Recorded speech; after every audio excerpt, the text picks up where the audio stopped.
I knew something was wrong the moment I opened my eyes and saw the ceiling. It wasn't mine. Mine had a faint crack shaped like a crooked branch.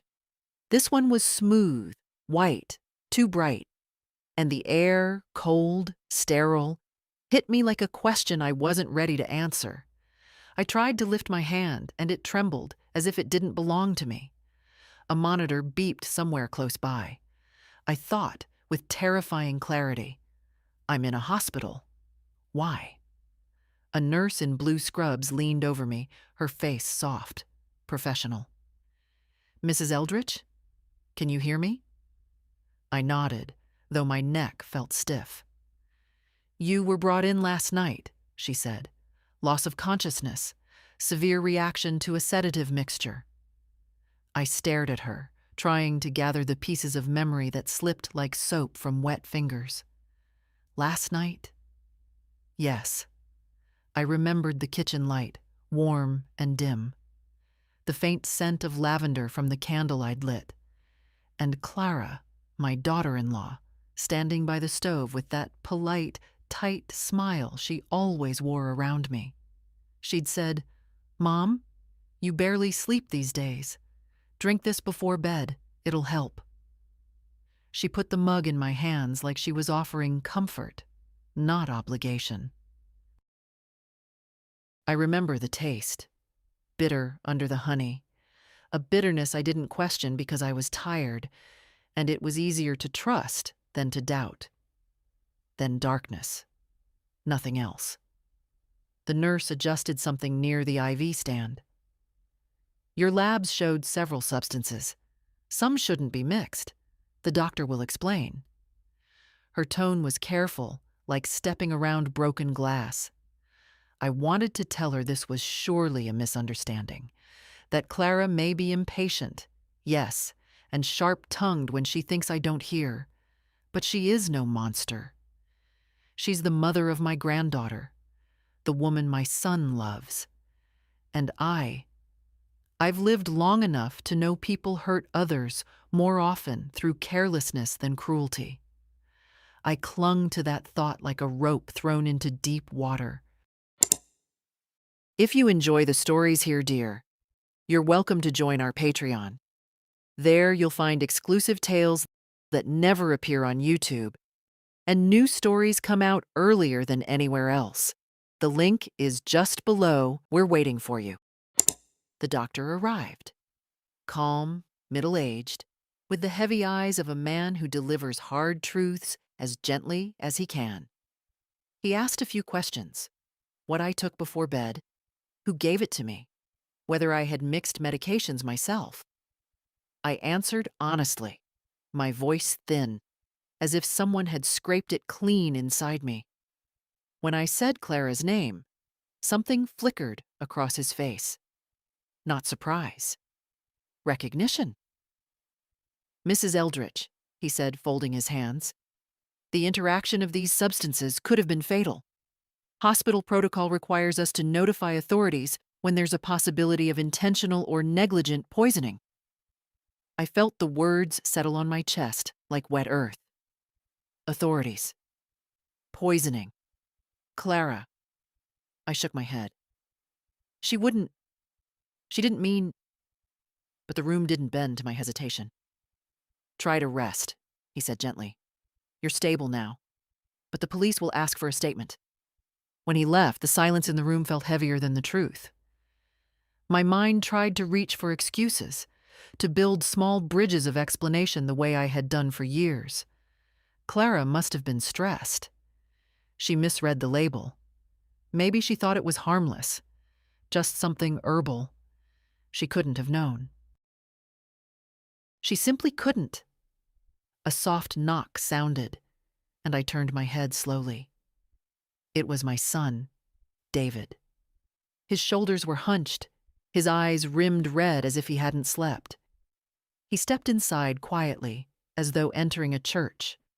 For a long moment he just looked at me, and in his gaze I saw not understanding, not yet, but fear. The kind that comes when the life you built begins to tilt, and you're not sure which way it will fall. "Mom?" he whispered. "What happened?" I opened my mouth, but the truth jammed in my throat like a secret too heavy to lift, and all I could think was, if I speak, something in our family will break forever, and if I stay silent, something in me already has. I closed my eyes, feeling the sting behind them. The machines kept beeping softly, like patient witnesses. The room smelled of disinfectant and endings. When I finally whispered his wife's name, it sounded like someone else's voice entirely. I didn't sleep at all that night, though the nurse dimmed the lights and whispered that I should try. My body was exhausted, but my mind kept circling the same thought. What if this wasn't an accident? Every time that idea appeared, I pushed it away like a rude guest knocking at the door. I told myself I was tired, confused, still recovering. But it kept knocking, patient and insistent. By morning, the hallway noises grew louder, carts rolling, conversations drifting, the soft squeak of rubber soles. A different nurse checked my vitals. She looked at me too carefully, as if measuring more than my blood pressure. Then she murmured, "The detective will be here soon," and left the room without waiting for my reaction. Detective? The word cut deeper than any diagnosis. I wanted to call David, but my hands shook too badly. I wanted to call Clara, too, if only to hear her voice, to study it closely, to see if it still matched the woman I'd tried so long to love. But I didn't. I wasn't ready for her explanations, whatever they would be, tearful, indignant, or rehearsed. When the door finally opened, the detective didn't look like the men from television. No hard jaw, no dark coat, no intimidating silence. He was a man in his 50s, slightly stooped, with kind eyes and a notebook already open. His name was Officer Hale. He introduced himself softly, like a pastor entering a grieving home. "Mrs. Eldridge, I know this is difficult. We only want to understand what happened." I nodded. My throat felt tight. "Can you tell me," he began, "what you took last night?" So I told him. My voice was thin, but every word was deliberate. I described the mug, the smell, the way Clara handed it to me with a smile that didn't reach her eyes. I explained that I'd been struggling with sleep, that she'd noticed, that she'd said she had something stronger than herbal tea. I didn't say anything unkind. Habit, I suppose. A lifetime of softening edges. "Did she tell you what was in it?" he asked. "No." "Have you taken sedatives on your own?" "Yes. Mild ones, but never mixed anything." "I'm careful." I hesitated, wiping my palm against the blanket. "I was a nurse for 30 years. I know what mixing medications can do." He wrote that down, slowly, as if giving me time. "Do you believe your daughter-in-law intended harm, Mrs. Eldridge?" I felt my breath catch. He'd asked it gently, but it felt like a blow. "How can I believe that?" I whispered. "She's family." He waited, patient. He didn't push. That somehow made it harder. "I think I don't know.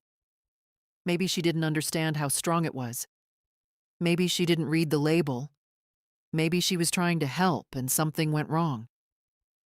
He looked at me with eyes that had seen too many stories like this. Sometimes people mean well. Sometimes they don't. It's our job to determine which.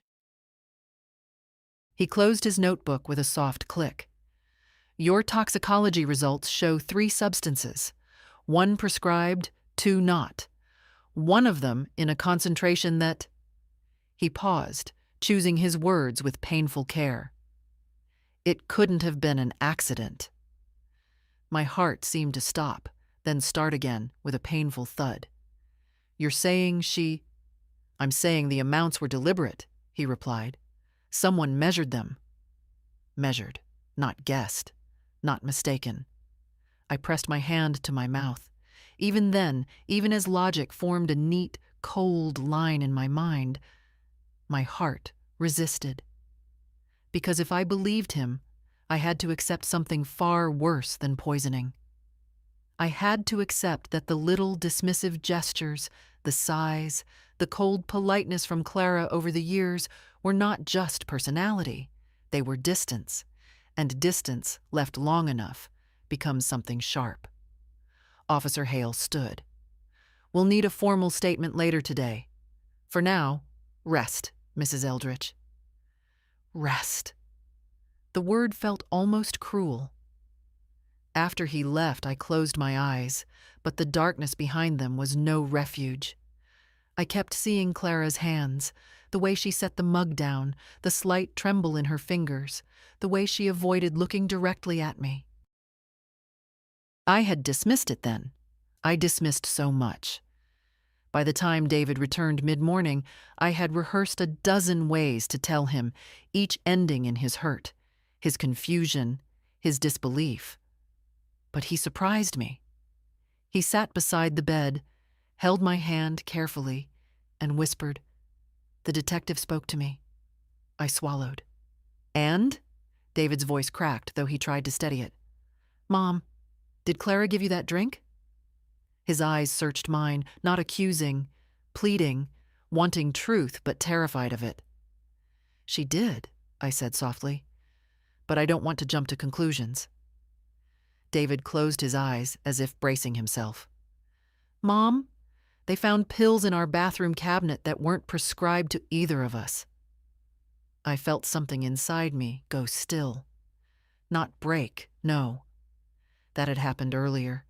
This was something colder, a settling, a knowing. "I didn't want to believe it," he whispered, wiping his face with the back of his hand. "But I think something has been wrong for a long time." I didn't answer. I couldn't. I simply squeezed his hand. And for the first time since waking in that hospital bed, I allowed myself to think the thought I had been running from. Maybe this wasn't a mistake at all. Detective Hale returned in the afternoon, though he'd warned me it would happen. Between his visits, the nurses moved quietly around me, and David stepped out often to take calls, his voice muffled in the hallway, low and tense. I didn't ask what he was discussing. A mother knows when a son is holding something in, even if she no longer has the strength to pull it out of him. When the detective came in, he didn't sit right away. He studied the room, then me, as if gauging not just my words, but my ability to survive the ones he was about to ask for. "Mrs. Eldridge," he said gently, "I'd like to go over a timeline of events. Just take your time." I nodded, folding my hands on my lap. They looked thin in the morning light, like the hands of someone else, a woman who slipped away without protest. I wasn't sure when I'd become that woman. He began with simple questions. What time I'd last eaten, when Clara arrived, what she said, how she moved, the tilt of her voice, whether the mug had already been prepared or if she'd mixed it in front of me. He wrote everything down. But at some point, his questions shifted. They moved from the night itself into the years before it, softly but unmistakably. "Has your daughter-in-law ever given you medications before?" "Yes." "And did she usually explain what they were?" "No," I whispered, but I didn't ask. A faint nod. "And has she ever pressured you to take anything you weren't comfortable with?" That question sat between us for a long time. I stared at the blanket, tracing the weave with my eyes. Pressured. Such a small word for so many moments. "Yes," I finally said, "now and then." But I told myself she was only trying to help. He didn't comment, just wrote. "Has Clara ever handled your personal documents? Banking, medical, legal?" Another pause. "Sometimes," I said, "when David was busy." "Do you recall which documents?" No." I trusted her. The truth wasn't the problem. My voice was. It trembled, and I hated that. I'd spent my life holding other people steady. Patience, my husband, my son. Yet here I was, shaking over memories I'd dismissed for years as trivial. Then he asked the question I had dreaded since dawn. Mrs. Eldritch, before last night, did you ever feel unsafe around her? I inhaled sharply. Not because the answer surprised me, but because the answer was so simple. No, I said firmly. But after a moment I added, though I suppose I often felt small.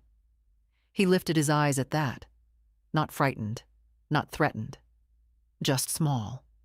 Invisible in my own home, where my mug was moved to a different shelf, my blanket folded a different way, my chair taken by her handbags, her laptop, her presence. Detective Hale closed the notebook. Sometimes harm doesn't begin with fear, Mrs. Eldritch. It begins with erasing someone inch by inch. The words struck deeper than I wanted to admit. I looked away, blinking hard. There was a knock, and a nurse peeked in. Everything all right? Yes, I said quickly. She nodded and left. Hale stood. We'll take your formal statement tomorrow morning. For now, I suggest you speak with your son. He cares for you deeply. I wanted to believe that, without hesitation. I truly did. After he left, David stepped inside as if waiting for permission. He sat by my bed again, and for a while, neither of us spoke. He looked older than he had yesterday. Older, and somehow smaller too. Mom, he said at last, they found something else. I felt the air shift. What is it, David? He rubbed his temple. In the kitchen drawer, there were empty blister packs, not mine, not yours. And Clara's? He swallowed. They're medications she never told me she had. Strong ones. I looked at him, studying his face the way mothers do, reading beyond the words. You think she meant to harm me? He opened his mouth, closed it, then whispered. I don't know what to think. I don't know who she is anymore. A strange ache went through me. Not because of the suspicion, not even because of the danger I'd been in, but because my son now stood at the edge of something he could no longer ignore. I had lived there for years. I knew that lonely place.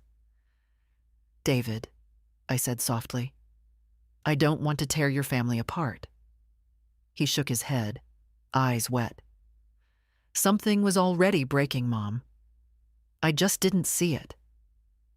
The room felt smaller then, as if the past years pressed into the corners and walls, whispering all the things I'd chosen not to disturb. For my son's sake. For the illusion of peace. A nurse came to check my blood pressure. David stepped aside, grateful for the interruption.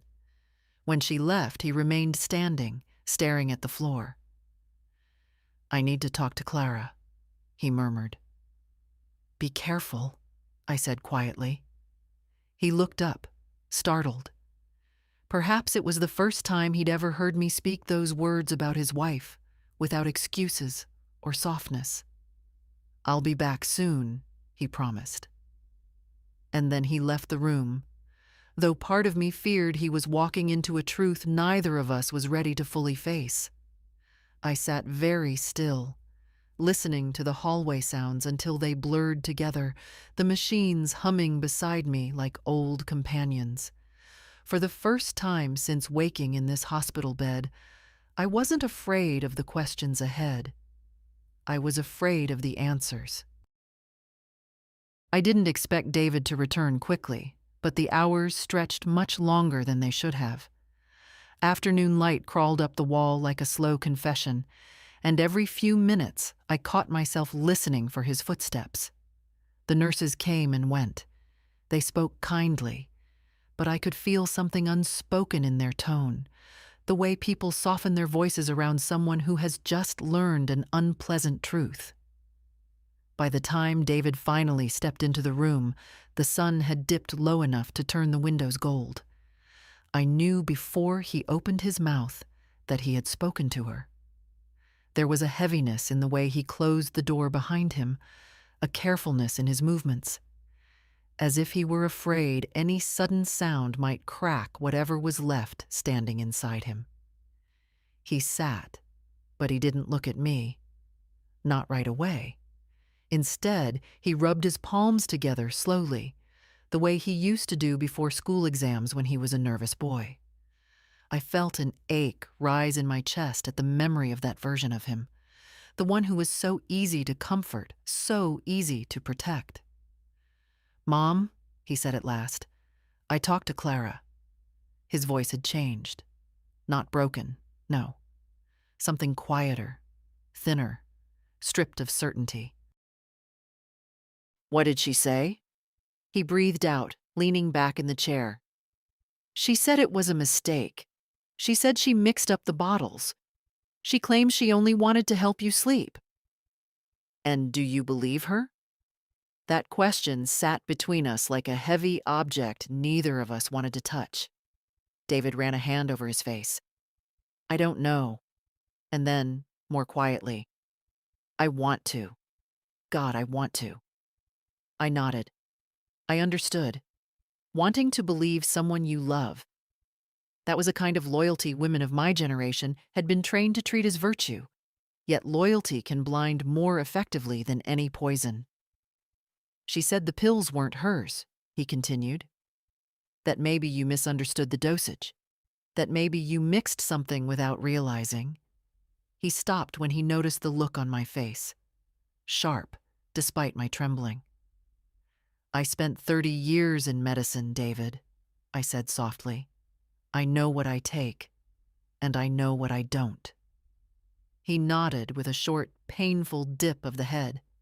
I told her that, but she just kept insisting, and then she started crying. The corner of his mouth twitched, half pity, half bitterness. You know how she cries, like the world has wronged her personally. Yes, I knew that tone. I had heard it in the kitchen when she thought I wasn't doing something the modern way. I had heard it when she rearranged my cupboards without asking, calling it helping me stay organized. I had heard it when she told David we needed boundaries. That was the year my visits dropped from weekly to monthly, then to occasional holidays, if it suited her mood. "What happened then?" I asked. David's jaw tightened. "She got angry, really angry. Said the police questioning her was humiliating. Said it was unfair that she had to prove innocence for an accident. She said—" He hesitated. "Say it," I whispered. "She said you're confused, that you exaggerate, that you're fragile." The word felt like a slap, though David hadn't meant it that way. Fragile. The convenient label for any older woman who refuses to collapse quietly into the corner, prepared for her. "I see," I murmured. David leaned forward suddenly, elbows on his knees. "Mom, please tell me the truth. Not the softened version. Not what you think will protect us, just the truth. Do you think she could have done this intentionally?" My heart pressed hard against my ribs. I looked at my son. Really looked. And saw in his eyes not just fear, but something rawer. Betrayal. The kind that tears through the careful arrangements of a life and leaves sharp edges lying everywhere. "I think," I said slowly, "that people don't wake up one morning and decide to harm someone they respect." He lifted his eyes to mine, and I watched the meaning settle into him, heavy and undeniable. "She hasn't respected me for a long time," I continued. "We both know that. You've seen it, even if you didn't want to admit it." David dropped his gaze again. "I'm sorry, Mom." "Don't apologize," I said gently. Seeing clearly is painful work. He let out a shaky breath. The police want to question her again tomorrow, separately. They said the toxicology report leaves no room for accidents. I know. He looked up. Are you afraid? I thought about the question. Really thought. The pain, the betrayal, the hospital, the cold edges of truth pressing in. None of it frightened me as much as one simple reality. I'm afraid, I whispered, that once this is over, nothing in our family will ever be the same. David reached for my hand. His grip was warm but unsteady. Maybe it shouldn't be the same. His words surprised me, not because they were harsh, but because they carried a quiet courage I hadn't seen in him for years. For a moment, we simply sat there, hands clasped, the evening light dimming around us. Somewhere outside the room, a machine beeped, steady and indifferent, as if marking time for both of us. Mom, he said softly, I'm going home to check on Lily. I'll be back tomorrow morning. All right.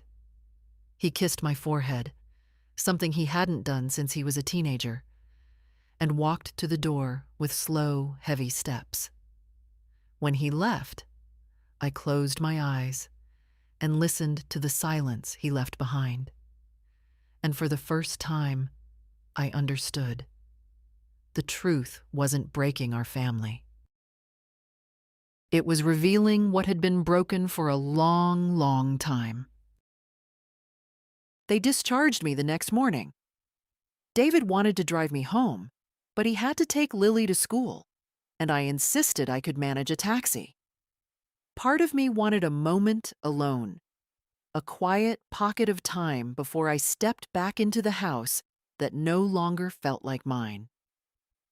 The cab pulled up to the curb, and I sat for a moment, staring at my front door. Funny how a place can look exactly the same and yet feel like a stranger. The geraniums on the porch were still blooming, though someone had overwatered them. The doormat was crooked. I always kept it straight.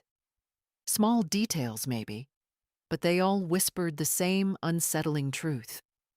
Someone had been living in my absence the way they preferred, not the way I had left it. Inside, the air felt different too, colder, as if the house had been holding its breath. My slippers were moved to a different corner. The blanket draped over the couch wasn't folded in my usual way. And on the kitchen counter, next to the fruit bowl, lay a stack of my mail, opened. The sight made something tighten deep inside my ribs.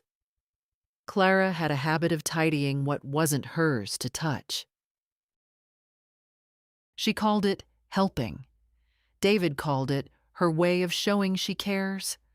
I had called it nothing at all, because calling it out would have made me look ungrateful. I walked through the rooms slowly, touching the backs of chairs, the edge of the table, grounding myself. When I reached the bedroom, I noticed the nightstand drawer slightly ajar. I never leave it that way. Inside were my medications. The bottles rearranged. One was missing. I stood very still, my hand on the drawer, listening to the quiet hum of the house as if it might offer an explanation. Instead, memories surfaced. Unwelcome, sharp. The time Clara insisted the dose on my heart pills was too strong and moved them to a different shelf. The time she took my insurance papers to put them somewhere safer. The time she told David I was forgetting things, when in truth she simply didn't like being contradicted. I closed the drawer gently. Too gently, perhaps, for what churned inside me. In the kitchen I made tea, though my hands trembled enough that I spilled some water on the counter. The scent of chamomile rose softly, familiar and warm, but I could no longer drink anything without hesitation. I stared at the mug for a long moment before taking the first sip, as if trust itself had become something that required effort. The front door creaked. I turned sharply. It was Lily, my granddaughter, her school bag still on her shoulder, her eyes wide with worry. She rushed to me with a kind of relief children no longer bother hiding once they become adults. "Grandma," she breathed, hugging me tight. "Dad said you were home. I told him I had to see you." I held her close, grateful for her warmth. She smelled like pencil shavings and wintergreen gum, the scent of someone who still lives honestly. "Are you feeling better?" she asked, stepping back to study my face. "I'm all right," I said. "Just tired." Her gaze flicked to my teacup, then back to me. "Grandma, I heard them arguing last night." She hesitated, lowering her voice. "Dad and Mom, he was asking her why she didn't call the ambulance right away.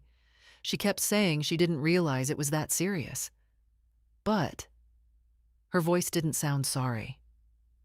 A thin chill moved through me. "What exactly did she say?" I asked. Lily bit her lip. "She said she thought you'd exaggerated the dizziness before, that maybe you'd imagined it again." Dad got angry, really angry. He said she was twisting things. She paused. "I've never heard him talk to her like that." I set my mug down. "Thank you for telling me, sweetheart." She nodded, her eyes glistening. "Grandma, I don't believe what she's saying. I know you. I've always known." Her quiet certainty steadied something inside me, something long neglected. "Go back to school," I told her gently. "Your dad needs you to be calm right now." She hugged me again before leaving, and when the door closed behind her, the house fell silent. I walked to the window and stood there a long while, looking out at the street I had lived on for more than 40 years. People went about their ordinary lives, unaware of the quiet unraveling happening behind my curtains. Home, I realized, is not just walls and furniture. It is safety. And for the first time in my life, this house no longer felt safe. And that, more than anything else, was what finally made me angry. Lily's footsteps had barely faded down the walkway when a heaviness settled over the house, as if her presence had been holding the walls upright. I stood for a while in the quiet kitchen, listening to the drip of the faucet, noticing how the air seemed different, tense, watchful. It was strange how a home could turn into a place of suspicion overnight. Stranger still was how familiar that suspicion felt, as though it had been waiting for years, only now stepping forward into the light. I decided to check the rest of the house, not because I expected to find anything dramatic, but because I needed to reassure myself that whatever had been moved, taken, tampered with, I would see it with clear eyes this time. No more smoothing over discomfort the way I used to smooth wrinkles in a tablecloth. In the hallway closet, my coats were pushed aside to make room for Clara's jackets, all lined up neatly, expensive fabrics brushing against my old wool one. I touched the sleeve of one, surprised by how little it meant to me now. Once, I would have tried to make sense of it. Oh, she probably didn't realize she was crowding my things. But today, I saw it for what it was, a quiet claiming of space that wasn't hers. In the guest room, the room David used to sleep in as a boy, a suitcase stood open on the chair. Clara's, clothes still inside. I stared at it, something cold unfurling inside me. Had she planned to stay here while I was in the hospital? Or had she stayed last night, after the police questioning? I didn't know which answer unsettled me more. When I returned to the living room, I noticed Lily's favorite sweatshirt folded on the armchair. She must have left it here last week. I picked it up, pressing the soft fabric to my chest. and for a moment, the room didn't feel so hostile. The doorbell rang. I froze. For a second, I thought it was David, but then I heard a hurried knock, the kind that carries more entitlement than worry. I opened the door only a crack. It was Clara. Her hair was pulled back sharply, her coat unbuttoned, her face arranged into an expression I'd come to recognize over the years. Helplessness stretched over irritation. She pushed the door wider and stepped inside before I could invite her. She moved quickly, like someone late for an appointment she never planned to keep. "Thank God you're home," she said breathlessly. "David told me you were discharged, and I thought, well, I'd better come check on you." I looked at her for a long moment. She avoided my eyes. "I'm fine," I said quietly. She nodded too quickly. "Good, good. I was worried. The whole hospital ordeal was terrifying, you know. I told the detective you must have mixed something accidentally. You've been so overwhelmed lately, and—" "Stop," I said gently. She blinked, startled. I had never interrupted her before, not once. I stepped farther into the room, giving her space but not permission to follow. Her eyes scanned the living room, at the mail, at the mug on the table, the way someone surveys damage after a storm. "I know you're upset," she said, softening her voice. "But you have to believe me, Martha. I didn't mean for anything bad to happen. I gave you something mild, just something to help you sleep. You misunderstood the strength. Anyone could have made that mistake." "I didn't misunderstand anything," I said. A flicker, irritation, then calculation, crossed her face before she smoothed it away. "You're confused. The doctor said older adults. That's enough," I said, more firmly this time. The silence that followed stretched long and thin between us. I saw then what I had refused to see for years, the absence of warmth in her expression, the faint contempt hiding behind her politeness, the way she straightened her shoulders as if preparing for a role she no longer believed in. "You opened my mail," I said quietly. "You moved my medications. One bottle is missing." Her lips parted, then closed. Not denial, not immediately, but surprise that I had finally noticed. "I was just trying to help," she said sharply. "Someone has to keep things organized here. You don't always remember." I took a slow breath. "I remember more than you think." Her eyes narrowed. "If you're implying something—" "I'm not implying," I said. "I'm telling you, from now on, you don't touch anything in this house. You don't enter without permission. And you don't give me anything. Not food, not tea, not pills." The silence thickened, heavy as a winter quilt. Clara's face hardened. "David will never take your side." I met her gaze steadily. "He already has." That rattled her. I saw it. The tiny shift in her posture, the faint tremor at the corner of her mouth. She turned away, reached for her coat, then stopped. "You don't know what you're doing," she said in a cold whisper. "You're ruining everything." "No," I said softly. "I'm finally protecting myself." She left without another word, the door slamming hard enough to make the picture frames tremble on the wall. I stood alone in the quiet house, feeling the echo of that slam settle into the floorboards. For the first time, the silence didn't frighten me. It steadied me. It told me I wasn't imagining any of it. And it told me the days of shrinking myself to keep the peace were finally over. By evening, the house felt calmer, though not because anything had truly settled. It was the calm that follows a storm, the kind that allows you to walk through rooms and finally see the damage for what it is. I sat on the sofa with a blanket over my knees, my tea untouched, and listened to the refrigerator humming in the kitchen.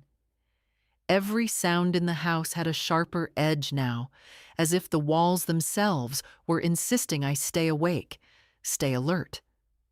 When the phone rang, I recognized Detective Hale's number. "Mrs. Eldridge," he said, "I wanted to inform you we've moved to the next stage of the investigation.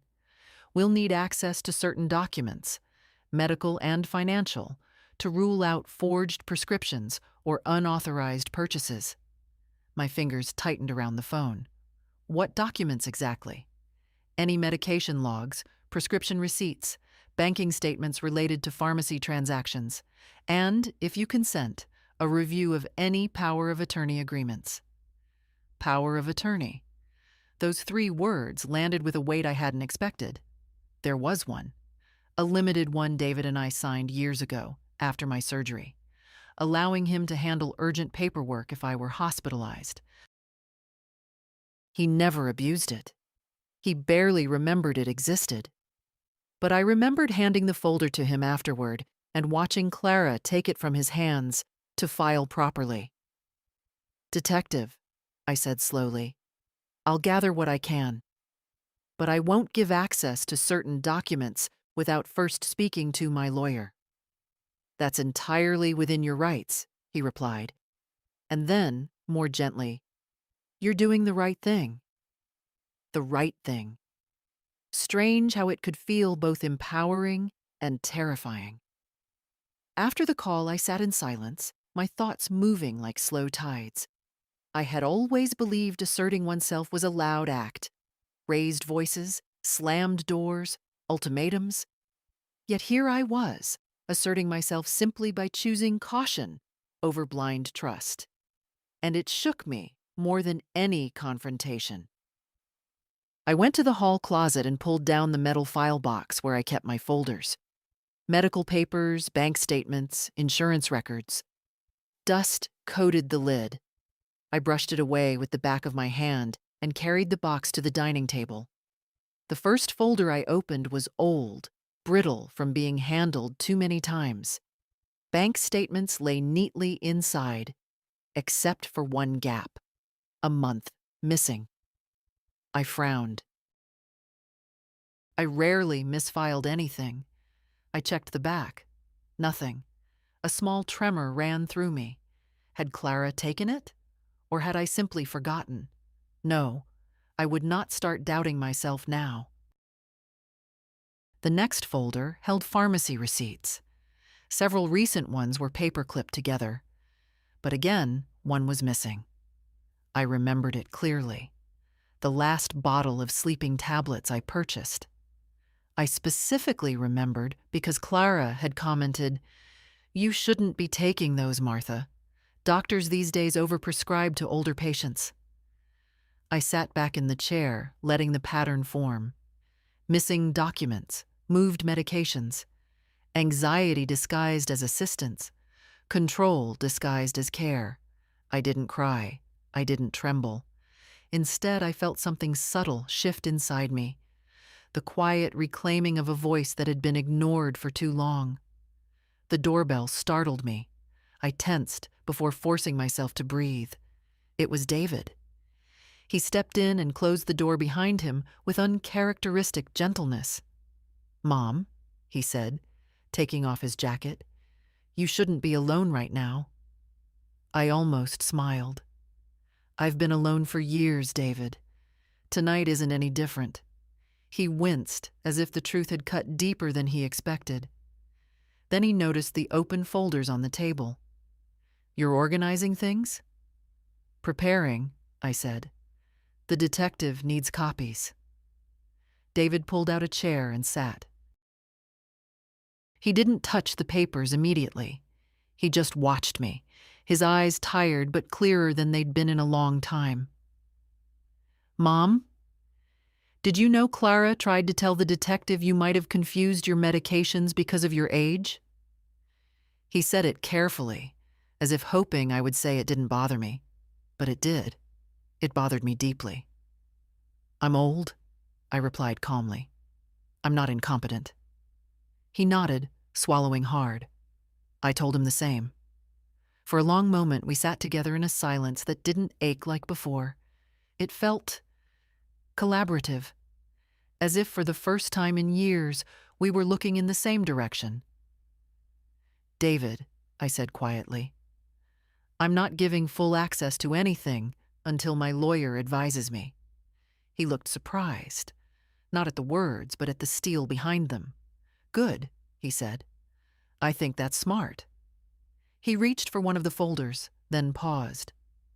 "Mom, if something is missing, we'll find out.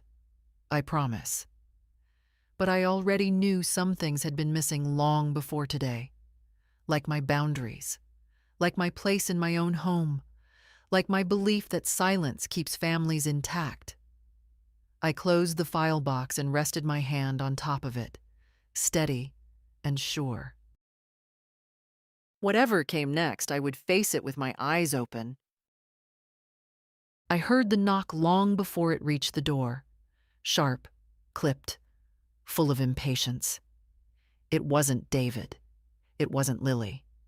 I knew exactly who it was, and for a moment I simply stood in the hallway, breathing slowly, letting my heart settle into something steady. I had promised myself I wouldn't shrink anymore, not in my own house. When I finally opened the door, Clara pushed inside without waiting for an invitation. She moved past me with the confidence of someone who believed the space belonged to her more than to me. "Martha, we need to talk." Her voice was tight, trembling, not with fear, but anger. "David says you've been telling the detective I gave you something dangerous. That's ridiculous." "I told him the truth," I said quietly. She spun toward me, eyes sharp. "Your truth," she snapped, "which is distorted lately. You forget things. You misinterpret things. You take comments personally and twist them." Ah, there it was. The script she had prepared. The one she had rehearsed so long, it came out smooth as silk. "I forget nothing," I replied. She let out a short, bitter laugh. "You forgot where your savings book was last month." "Yes," I said. "Because you moved it." Her face paled, then flushed dark. She hadn't expected me to answer directly. "I was helping," she insisted, lifting her chin. "You leave things everywhere. You're not as organized as you used to be." "I didn't ask for help." Something flickered in her eyes. Not guilt, but irritation. The kind a person feels when a mirror is held up unexpectedly. She stepped closer, lowering her voice. "David is confused right now. The police scared him. But when all this settles, he'll realize you're overreacting.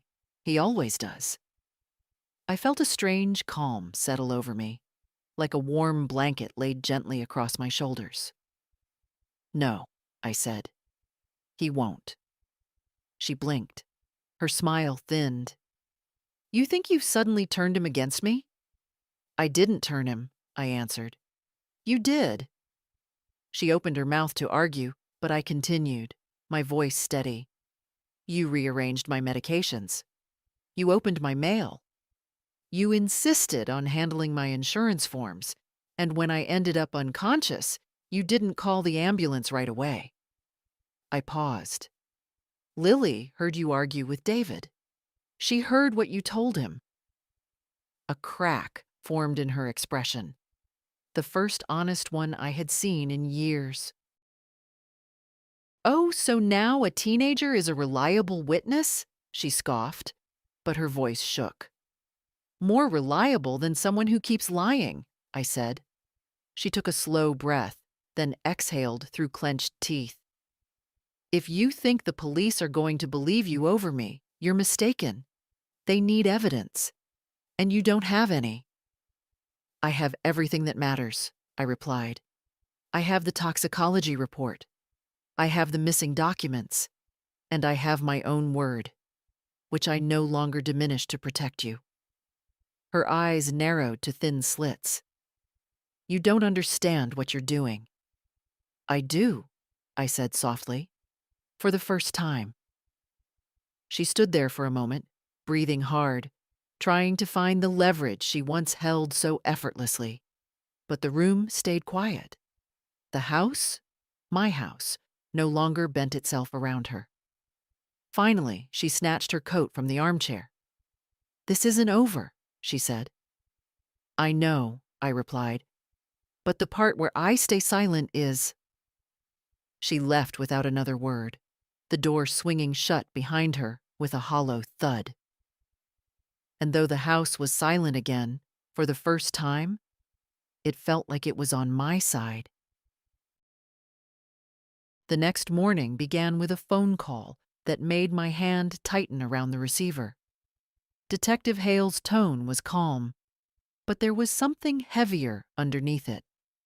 The weight of confirmation, not possibility. "Mrs. Eldridge," he said, "the toxicology report is finalized. The levels of zolpidem in your blood were over 5 times the therapeutic dose. Combined with the antihistamine and the opioid traces, it created a dangerous respiratory suppression." I closed my eyes. "Meaning?" "Meaning this wasn't an accidental combination," he replied. "Someone prepared the mixture." Prepared, not guessed, not improvised. Prepared. A strange stillness spread through me, not fear, not yet, but something colder, deeper, like the way a body reacts before stepping into freezing water. I held the phone a moment longer, listening to the quiet hum on the other end. "We'll be questioning Clara again today," Hale continued. "Separately from your son." "I see. You should stay home and keep your door locked." "I will." After I hung up, I sat at the kitchen table and stared at the steam rising from my tea. I could still feel the faint outline of Clara's last words in the air. "This isn't over." She had said it like a promise, not a threat. But Hale's tone told me it was both. David arrived around mid-morning, his face pale from too little sleep. He sat down heavily across from me. "They took her in for questioning," he said quietly. "She wasn't happy." "I imagine not." He rubbed his temples. "Mom? They showed her the report. She kept insisting she thought it was herbal, but she couldn't explain where the other medications came from." I watched him closely. "And you?" He hesitated. I asked her directly, "Did you give my mother something you shouldn't have?" She wouldn't answer. She just kept crying, saying we were all turning against her. "And what did you feel?" I asked. He leaned back in the chair, looking older than I'd ever seen him. Like I didn't recognize her, and like somehow I didn't recognize myself either. I reached for his hand. His fingers curled weakly around mine, a gesture that felt like he was trying to hold on to something solid while the rest of his life tilted dangerously. "She said you've been paranoid lately," he murmured. "That you imagine things, that you misremember. But Mom," the more she talked, the less it sounded like she was defending herself. It sounded like she was rewriting you. Rewriting me. Yes. She had been doing that for years. I just hadn't named it. "What happens now?" David asked. "The investigation continues," I said. "And we let it." He nodded numbly. He stayed for a while longer, walking through rooms as if seeing them for the first time, noticing details he had once dismissed. The opened mail, the moved medications, the misplaced papers. When he finally left for the station, I stood by the window, watching his car disappear down the street. And that was when I saw it. A familiar figure across the road, half hidden behind the Hendersons' maple tree. Clara. She wasn't looking at the house directly, but her posture was strained, her arms folded, her face tight with something that wasn't sorrow or fear, but fury. A cold, watchful fury. The moment she realized I'd seen her, she turned abruptly and walked down the sidewalk, her steps fast, almost frantic. A tremor rolled through me, but it wasn't weakness. It was clarity. This woman had not expected resistance. She had not expected questions. She had not expected me to wake up. But I had. I closed the curtains slowly, my hand steady, my breath even. The investigation had begun officially today, but for me, the reckoning had begun the moment I opened my eyes in that hospital bed and finally understood. Someone in my family wanted me quiet, and I had no intention of being quiet anymore. The house was quiet after David left, but it wasn't the comforting quiet of mornings past.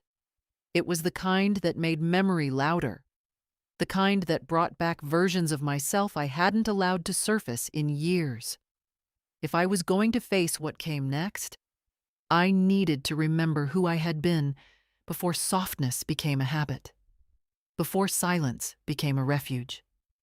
I made myself a cup of tea, carefully, watching every step, an old ritual reshaped by caution, and sat by the window that overlooked the street. The same street where my husband Thomas used to wave at neighbors while mowing the lawn, where Lily learned to ride her bike, where I stood one snowy evening almost a decade ago, believing that widowhood meant shrinking into a smaller life. Back then, fear had been new to me. Now it felt like a companion I understood.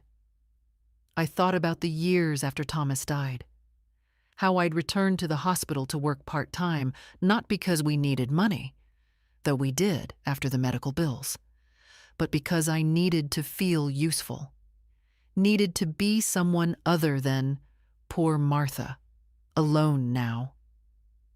I remembered the night shifts, the soft beeping of monitors, the complicated comfort of caring for strangers.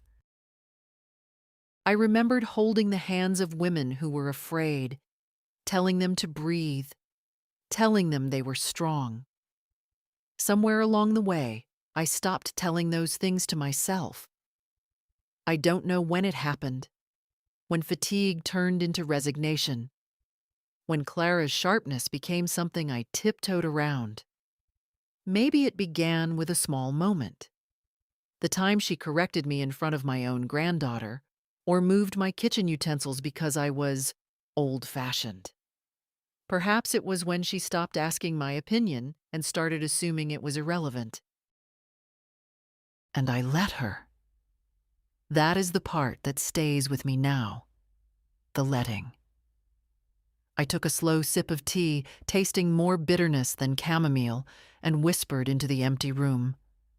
I wasn't always like this. As if in answer, the sunlight broke briefly through the clouds, settling warm on my hands. I studied the lines along my knuckles, thin, delicate, reminders of decades spent caring for others. These hands had changed bedpans, stitched wounds, soothed brows, cooked meals, held a child through fevers, buried a husband, paid bills alone for the first time at 62. They had done too much living to be dismissed as fragile. A knock on the door startled me. My pulse quickened until I recognized the voice on the other side. My neighbor, Mrs. Landon, a widow my age with a soft step and sharper instincts than people gave her credit for. When I opened the door, she looked me over in one sweep. "Saw your son's car here earlier," she said. "You all right, dear?" No one had asked me that without motive in a long time. "I'm fine," I said, then corrected myself. "I will be." She reached out, patting my arm with a gentle firmness. "If you need anything, anything at all, I'm next door." And I don't mind minding someone's business when it's for a good cause. I managed a small smile. "Thank you." After she left, I closed the door slowly, touched by the simple kindness, but also reminded of something I had forgotten. I was not built to be powerless. I had walked through far darker moments and found my way back. And as I stood there, listening to the steady rhythm of my own breath, a new thought settled in my chest. Steady, unshakable. Maybe this ordeal wasn't just about what Clara had done. Maybe it was also about what I was finally willing to stop enduring. I walked back to the table, where the folders lay neatly stacked, and placed my hand atop them. Whatever strength I once had wasn't gone. It had simply been waiting. David returned in the late afternoon, looking as though the weight of 2 households had settled on his shoulders. His eyes were red, but not from crying, from exhaustion, from thinking too hard, from the kind of strain a man feels when he realizes he has been standing on a fault line without knowing it. He sat down across from me at the dining table, where the folders still lay like silent witnesses. He didn't reach for them this time. He just rested his elbows on his knees and held his head in his hands. "They questioned her again," he said finally. "She kept changing details. First, she said she never saw your pills. Then she said she reorganized them for you. Then she said she mixed the drink but only used a harmless sleep aid. The detective told me the dosages were precise. Too precise." He lifted his face, and there was something broken in his expression. Not shattered, but cracked open in a way that could no longer be ignored. "Mom, I don't know who to believe," he whispered. "I don't know how I missed all of this." I took a slow breath. Sometimes love makes us blind, David. Sometimes fear does. He shook his head. "Fear of what?" "Fear of admitting that someone you share a life with is capable of harm. Fear of seeing patterns you've been avoiding." I touched his hand gently. "Fear of losing the family you thought you had." He looked at me then, really looked, and I saw the truth settle into him with a heaviness that was almost visible. "I kept defending her," he said quietly. "Every time you said she'd snapped at you, I said she was stressed. Every time you looked hurt, I told you that you misunderstood. I didn't want to see what she was doing." He swallowed. "To you, to me. You were trying to keep your family together," I told him softly. "That's not a sin." "But it wasn't together," he said. "It was balanced on a lie." He leaned back in the chair, staring at the ceiling. The detective asked me if there were any signs of controlling behavior. I didn't know what to say. But then I remembered how she hid our financial documents from me last year. How she told me you were too forgetful to handle your own mail. How she insisted on managing Lily's school calls because she thought I was too disorganized. He paused. "I didn't see it as control. Not until now." "Some forms of harm don't look like harm," I said. "Not until you're standing far enough away." He pinched the bridge of his nose. "Mom, there's something else." He hesitated. "They're checking the signature on your old power of attorney documents to make sure it hasn't been altered." I felt the world still. "Altered how?" "There's a possibility someone added a clause recently. The investigator said the ink ages don't match." His voice shook. "Mom, did you ever sign anything new with Clara?" "Anything at all?" "No," I said firmly. "Nothing." He ran a hand across his face. "Then she had no right to touch those papers." He looked physically ill at the thought. God, how did I not see it? I reached across the table, touching his wrist. "Because you trusted her. Trust is not a flaw." He exhaled shakily. "She's furious with me. Says I betrayed her. Says I should stand by her." "And will you?" I asked. The silence that followed was long, heavy. When he finally spoke, it was with a voice stripped to its truth. I can't stand by someone who endangered you, Mom. I can't stand by someone who lies every time the truth would cost her. A small, fragile relief bloomed somewhere deep inside me. Not joy, not triumph, nothing so loud. Just a quiet exhale after years of holding my breath. I don't know what happens next, he said. Honesty, I answered gently. That's what happens next. He nodded slowly, as if the word itself gave him something to hold on to. For the first time, I saw not just my son sitting across from me, but a man choosing the truth even when it tore through everything he loved. And somehow, that felt like the beginning of something we both had needed for a very long time. The next 2 days unfolded with a tension that clung to the air like humidity before a storm. I moved through the house quietly, aware of each sound, each shift of floorboard, each passing car outside. It wasn't fear. Fear has a wildness to it, a sharp edge. This was something steadier, heavier. A readiness, perhaps. A bracing. Detective Hale called early in the morning. "Clara has obtained an attorney," he said.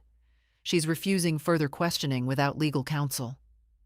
Of course she was. Clara had always been quick to claim victimhood the moment she felt control slipping, but something in his tone told me that this wasn't the shield she hoped it would be. "We're examining her purchase records," he continued, "as well as her text messages, and there's a discrepancy in her timeline."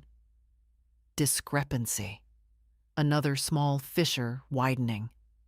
After the call, I sat at the kitchen table with my tea, hands wrapped around the mug for warmth. The steam rose in faint curls, and I felt a strange detachment, like watching someone else's life through a window. Only it was mine. Every corner of this house held pieces of me, yet now those pieces felt sharper, edged with betrayal. David arrived mid-morning. He didn't knock. He walked in slowly, as though uncertain which version of his life he'd find today. "She's angry," he said without greeting. "She's blaming me. She says the investigation is only happening because I didn't defend her strongly enough." "Did you defend her?" I asked gently. He shook his head.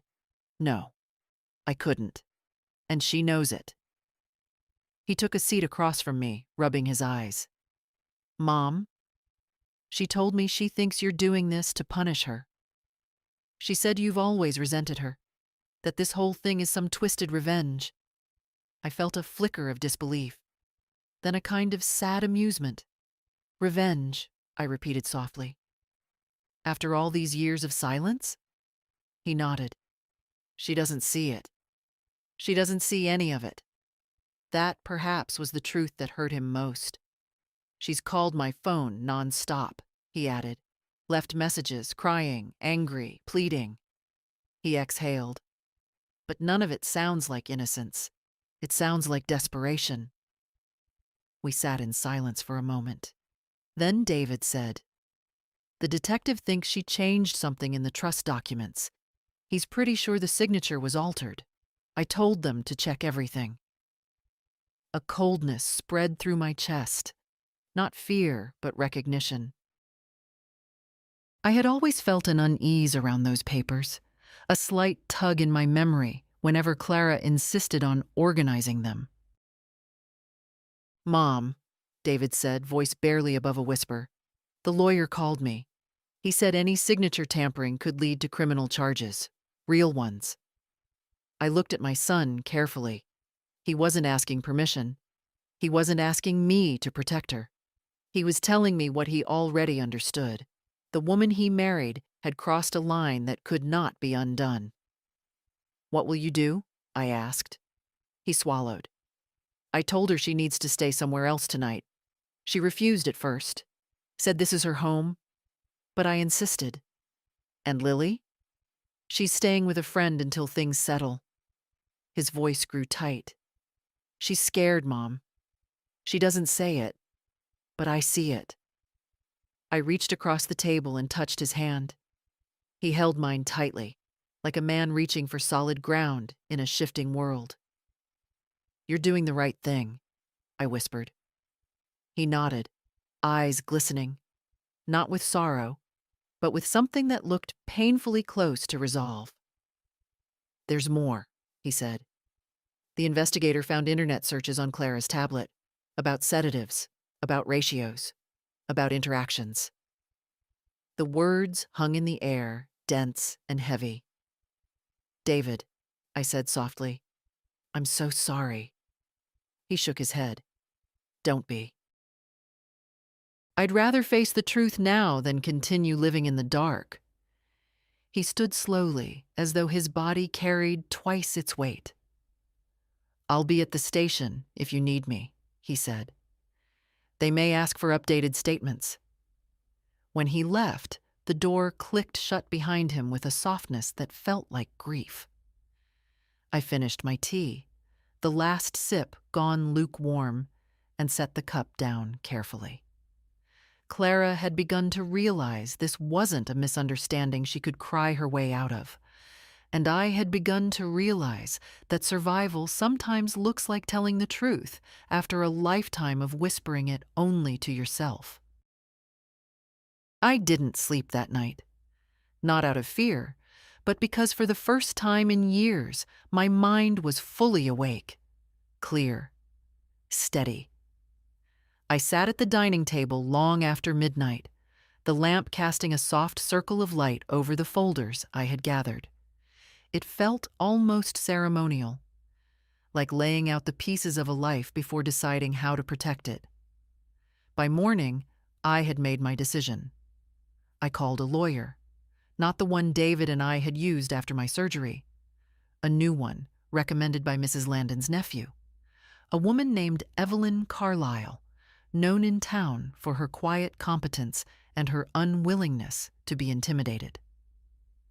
When she arrived that afternoon, she carried a simple leather briefcase and the calm authority of someone who had rebuilt many lives from worse ruins than mine. "Mrs. Eldritch," she said warmly, "I've read the preliminary notes from the detective. You're doing the right thing meeting with me now." I offered her tea, but she shook her head politely. "Let's begin with your documents." We sat at the table and I pushed the file box toward her. It felt strangely like offering a part of myself. She began sorting through the papers with a precision that impressed me. Every missing receipt, every irregular gap, every bank statement with an unexplained withdrawal, she noted them all without judgment. Then she reached the folder containing the old power of attorney form. "Martha," she said, her voice measured, "did you sign this version?" "I signed a version," I admitted. "Not this one." "The signatures match your handwriting," she said, "but the pressure, the ink flow, the stroke order, they suggest tracing." She paused. "This clause here, the one granting access to financial accounts, was not part of the original form." A coldness settled along my spine, though I had expected this. "So she took it," I said quietly, "and altered it." Evelyn nodded once. "Yes, and that is a criminal offense. But more importantly, it means we need to secure everything now, legally, formally, without delay." She opened her briefcase and removed several documents.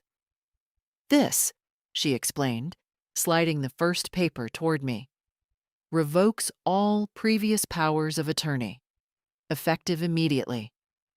The next paper, "This creates a new medical directive, one that no one can manipulate." Another, "A revocable living trust. We transfer ownership of the house and your accounts into it. You retain full control. No one can access anything without your explicit consent." I traced the edges of the papers lightly with my fingertips. "And Lily?" I asked. "I'd like her to receive what I leave behind." Evelyn smiled gently. "We'll name her as beneficiary. Clearly. Formally. and irrevocably. For the first time since this ordeal began, I felt something inside me loosen, not weakness, but release. A letting go of all the quiet compromises I had made for years, all the silent endurance.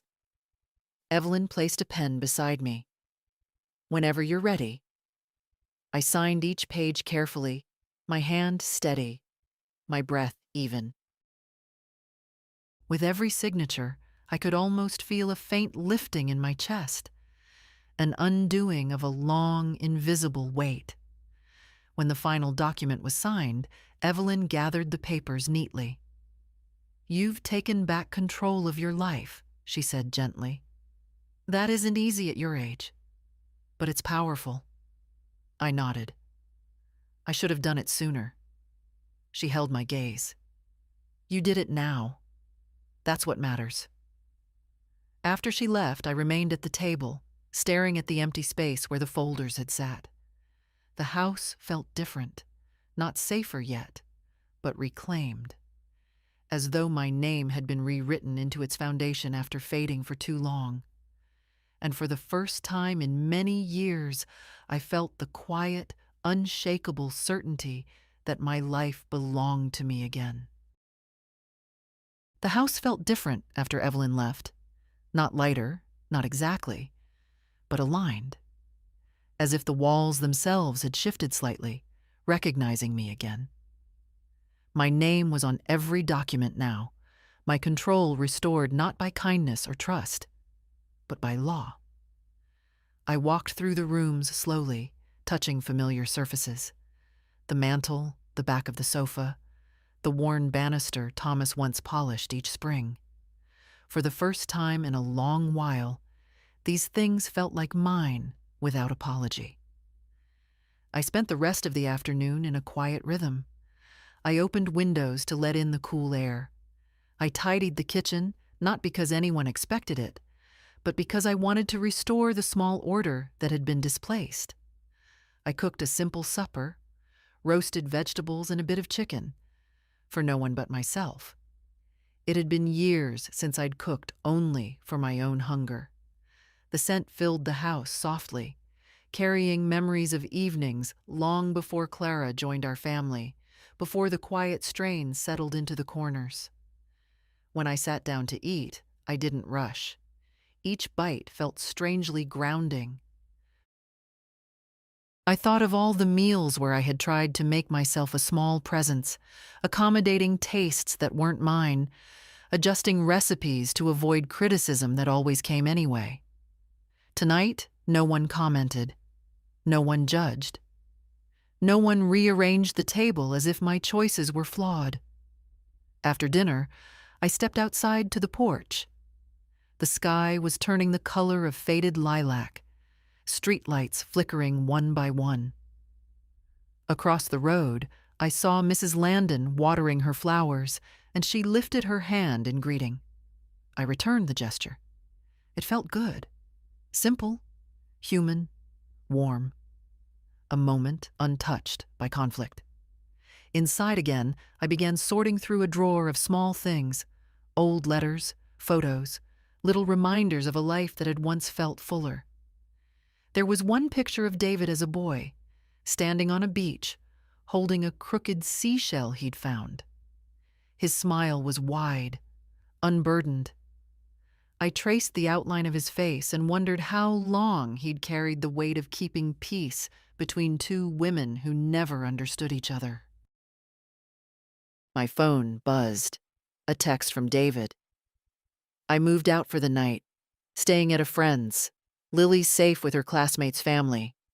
I'll explain everything tomorrow. Try to rest, Mom." I read the message twice, not because I doubted it, but because it marked a shift I had never expected to see.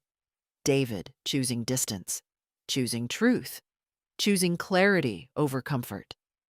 It was painful for him, I knew that, but also necessary. Some truths carve their own paths, whether we're ready or not. I replied simply, "I'm proud of you." Then I set the phone aside and returned to the drawer. At the back lay a small wooden box Thomas had made me the first year we married. Inside were little things I'd collected over decades: a pressed camellia, Lily's first drawing of our house, a tiny pin shaped like a stethoscope, a gift from a patient my final year at the hospital. I held the pin in my palm, remembering that version of myself: steady, capable, unafraid to speak. I realized she had never left. She had only quieted herself, as women so often do when the world around them grows demanding or dismissive. But now, in the stillness of my reclaimed home, I felt her return, not loudly, not triumphantly, but with a soft certainty that wrapped around me like a shawl. I brewed a cup of tea and carried it to the living room. I didn't add honey. I didn't decide against it because someone else preferred it plain. I simply chose for myself. When I settled into my old armchair, the cushions accepted me the way they always had, shaping themselves to my familiar weight. Outside, a breeze brushed the window. Inside, everything was calm.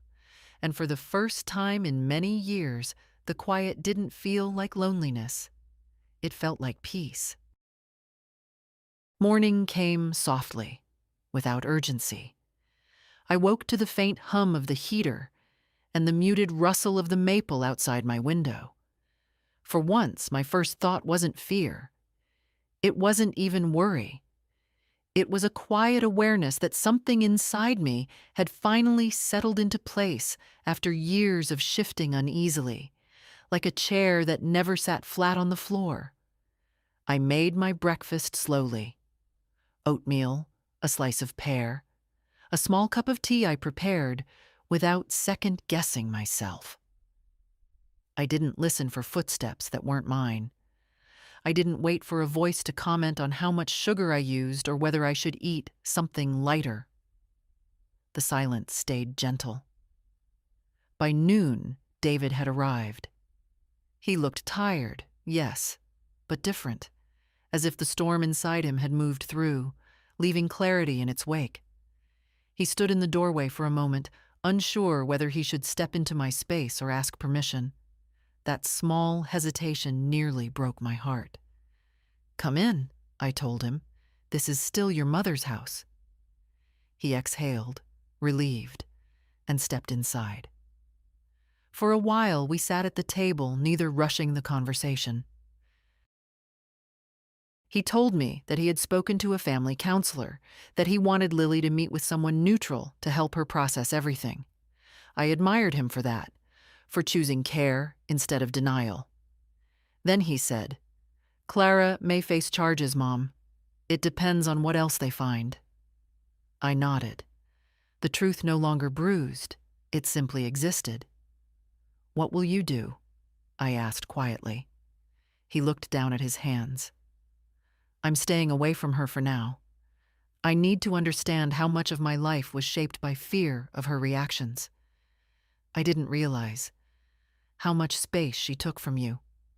And from me." I reached over and touched his wrist. "You were trying to keep peace. There's no shame in wanting peace." He shook his head. "But there is in enforcing it at your expense." We sat with that truth between us, not sharp, not accusing, just present, like a bruise beginning to fade. Later, Lily joined us, her backpack still slung over one shoulder. She hugged me tightly, as if afraid I might disappear if she let go too soon. I held her longer than usual. When she pulled back, I noticed she'd been crying. "Grandma," she whispered, "thank you for telling the truth. Children often see more than they're allowed to say." I brushed her cheek gently. "Thank you for seeing me." We spent the rest of the afternoon in quiet company.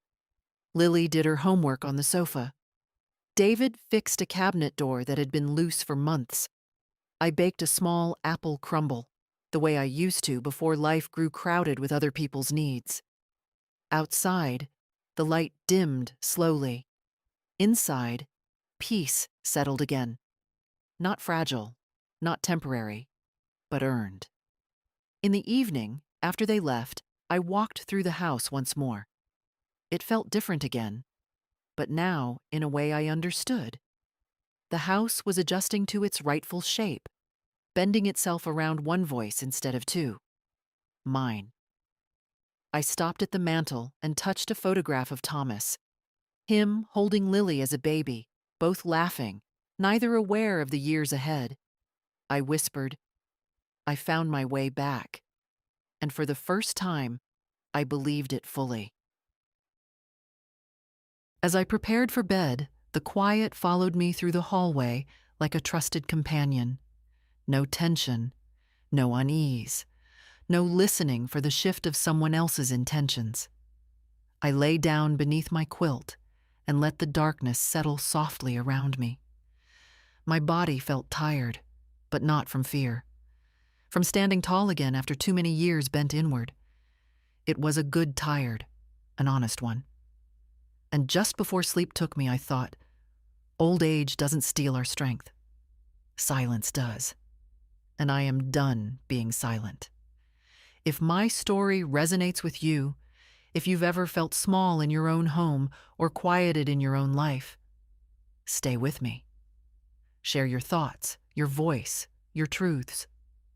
Sometimes a single comment can remind another woman that she's not alone in the dark.